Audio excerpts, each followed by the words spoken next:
Vous êtes-vous déjà demandé comment tout un continent pouvait finir gelé par la faute d'un seul homme? Imaginez un scientifique génial, un mage obsédé par le contrôle du temps, dont les ambitions ont conduit à un désastre sans précédent. Aujourd'hui, plongeons en profondeur dans l'histoire fascinante, détaillée et tragique du compte à rebours, le maître énigmatique de Frigost.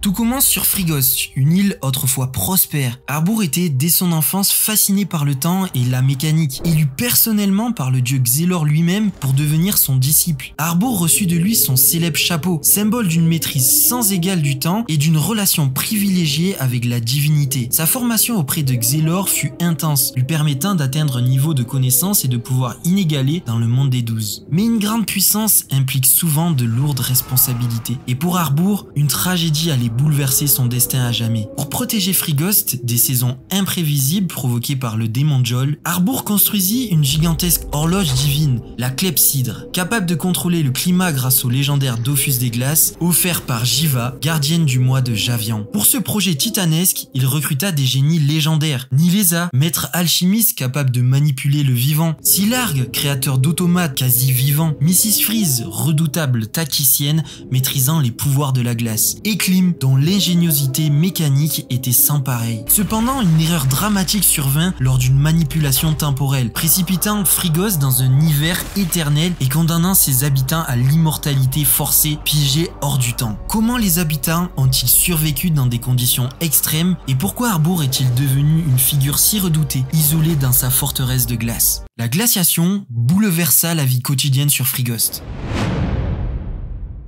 Les habitants durent rapidement s'adapter, inventant le Frosties, une céréale résistant au froid et vivant principalement de la pêche. Mais surtout, leur immortalité dépendait désormais du bon fonctionnement de la clepsydre. Si l'horloge venait à être détruite, ils vieilliraient brutalement, mourant instantanément. Devenu solitaire et tourmenté par la culpabilité, Harbour s'isola dans son château durant des siècles. Pour combler sa solitude, il créa une armée de créatures mécaniques et d'automates puissants qui hantent encore aujourd'hui son domaine, décourageant toute intrusion indésirable. Ces créatures uniques et fascinante constitue d'ailleurs l'un des plus grands défis pour les joueurs explorant Frigost dans Dofus. Harbour était-il vraiment condamné à l'isolement éternel ou restait-il une lueur d'espoir pour le génie déchu? Ses anciens alliés, Nileza, Silar, Mrs. Freeze et Klim, malgré la catastrophe, demeurent fidèles à Harbour, espérant secrètement qu'il retrouve sa raison. Prisonniers eux aussi dans des donjons redoutables, ils attendent en silence un éventuel retour à la normale. Avec une loyauté mêlée d'inquiétude et de respect, Harbour, au-delà d'être redouté, suscite une fascination